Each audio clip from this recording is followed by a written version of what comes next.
दोस्तों, आप सभी लोगों को बसंत पंचमी की हार्दिक शुभकामनाएं।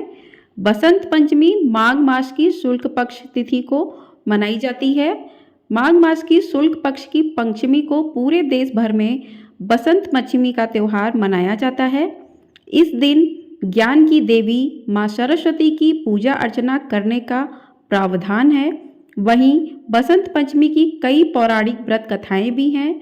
सरस्वती पूजा की कहानी ब्रह्मा वैवराता पुराण और मत्स्य पुराण से संबंधित है।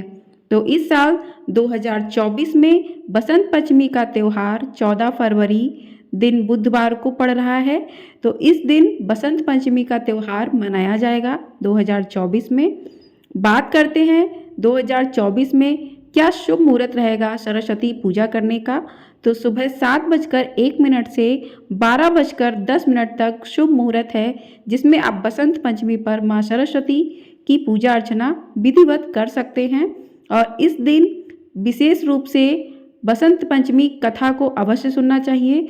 जो भी बसंत पंचमी का व्रत रखते हैं, माँ सरस्वती की पूजा अर्चना करते हैं, तो उन्हें बसंत पंचमी की कथा अवश्य सुनना चाहिए। तो चलिए आज की इस वीडियो में हम बसंत पंचमी व्रत कथा सुनेंगे।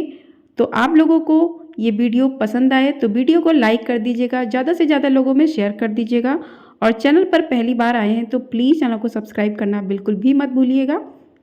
तो चलिए बसंत पंचमी की कथा किस प्रकार है सुनते हैं। लोक कथा के अनुसार एक बार ब्रह्मा जी धरती पर विचरण करने निकले और उन्होंने मनुष्यों और जीव जंतुओं को देखा तो सभी नीरस और शांत दिखाई दिए। यह देखकर ब्रह्मा जी को कुछ कमी लगी और उन्होंने अपने कमंडल से जल निकालकर पृथ्वी पर छिड़क दिया। जल छिड़कते ही 4 भुजाओं वाली एक सुंदर स्त्री प्रकट हुई, जिसके एक हाथ में बीड़ा, एक में माला, एक में पुस्तक और एक हाथ में वरमुद्रा थी। चतुरानन ने उन्हें ज्ञान की देवी माँ सरस्वती के नाम से पुकारा। ब्रह्मा जी की आज्ञा के अनुसार सरस्वती जी ने बीड़ा के तार झंझकृत किए, जिससे सभी प्राणी बोलने लगे। नदियाँ कलकल कर बहने लगीं। हवा ने भी सन्नाटे को चीरता हुआ संगीत पैदा किया। तभी से बुद्धि व संगीत की देवी के रूप में सरस्वती की पूजा की जाने लगी। अब बात करते हैं पौराणिक कथा अनुसार। तो एक बार देवी सरस्वती ने भगवान श्री कृष्ण को देख लिया था और वह उन पर मोहित हो गई थी। वह उन्हें पति के रूप में पाना चाहती थी, लेकिन जब भगवान कृष्ण को पता चला तो उन्होंने कि वह केवल राधा रानी के प्रति ही समर्पित है। लेकिन माँ सरस्वती को मनाने के लिए उन्होंने वरदान दिया कि आज से माघ के शुक्ल पक्ष की पंचमी को समस्त विश्व तुम्हारी विद्या व ज्ञान की देवी के रूप में पूजा करेगा। उसी समय भगवान श्री कृष्ण ने सबसे पहले देवी सरस्वती की पूजा की।